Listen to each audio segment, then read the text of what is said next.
దేవునికి స్తోత్రం. సహోదరి సహోదరులందరికీ కూడా యేసుక్రీస్తు నామంలో వందనాలు.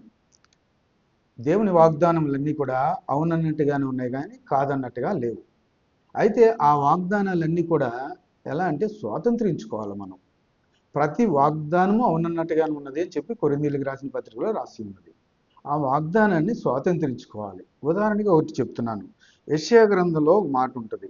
ఏంటంటే ఆ, వారిలో ఒంటరైన వాడు 1000 మంది అగును, ఎన్నిక లేనివాడు బలమైన జనమగును. యెహోవానగు నేను తగిన కాలమున ఈ కార్యమును త్వరపెట్టుదును అని అనుకోండి. వారిలో ఒంటరైన వాడు 1000 మంది అగును, ఎన్నిక లేనివాడు బలమైన జనమగును. ఒక దేవుని నామాన్ని అంగీకరించినప్పుడు, ప్రభు యొక్క లేఖనాన్ని అనుసరించినప్పుడు చాలామంది తిరస్కార భావం కలిగిన వారు ఉంటారు. ఎందుకంటే దేవుని లేఖనం రెండు అంచుల వాడిగల ఖడ్గం కంటే పదునైనది. అది మానవులతో మాట్లాడుతున్నప్పుడు ప్రతి ఒక్క హృదయంలోనికి చొరబడి ఆ హృదయ ఆలోచనను దూసుకుంటూ పోతుందంట. అందువల్ల అది నాకైనా ఎవరికైనా సరే ఖచ్చితంగా లోపం ఉన్న ప్రతి స్థితిని కూడా అది చూపిస్తూ ఉంటుందన్నమాట. ఎందుకు అంటే దేవుడు ప్రేమమయుడు కాబట్టి ఆ లోపాన్ని సరిచేసుకోమని ఆ హృదయానికి టచ్ అయ్యేటట్టుగా మాట్లాడుతూ ఉంటాడు దేవుడు. అంతేగాని ఉద్దేశపూర్వకంగా సేవకులు మాట్లాడేది కాదు. సేవకులు మాట్లాడేటప్పుడు ఇదిగో ఇది నా కోసమే మాట్లాడుతున్నారు అనుకోవడం కూడా పొరపాటు. ఎలా అంటే దేవుడు నాతో మాట్లాడుతున్నాడు అనుకోవాలి.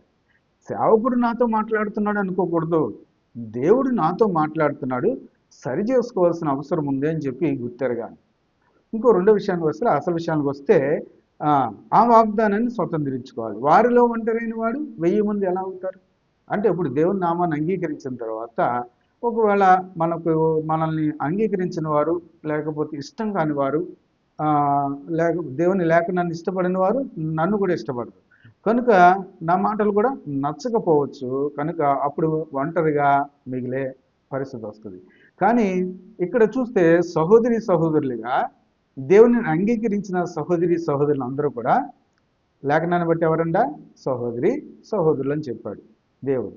కనుక వారిలో ఒంటరైన వాడు ఇక్కడ క్రీస్తు నామాన్ని బట్టి ఎంతమంది ఆసరాగా ఉంటారు అంటే అందుకే అన్నారన్నమాట. ఆ వాగ్దానాన్ని మనం స్వతంత్రించుకోవాలన్నమాట.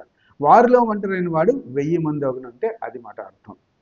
ఒకవేళ ఎవరైనా తిరస్కరించినా వదిలివేసినా క్రీస్తు నామం అంగీకరించిన సహోదరి సహోదరులందరూ మీకున్నారు. స్వతంత్రించుకున్నారా? ఆ మాట మీకు వర్తించింది కదా, అది మాట. అట్లా ప్రతి వాగ్దానాన్ని కూడా మనం స్వాతంత్రించుకొని మనం ముందుకు వెళ్ళాలి. అది అంతేగాని సంవత్సరానికి ఒకసారి వాగ్దానం ఇచ్చింది కాదు. ప్రతి వాగ్దానము మనదే.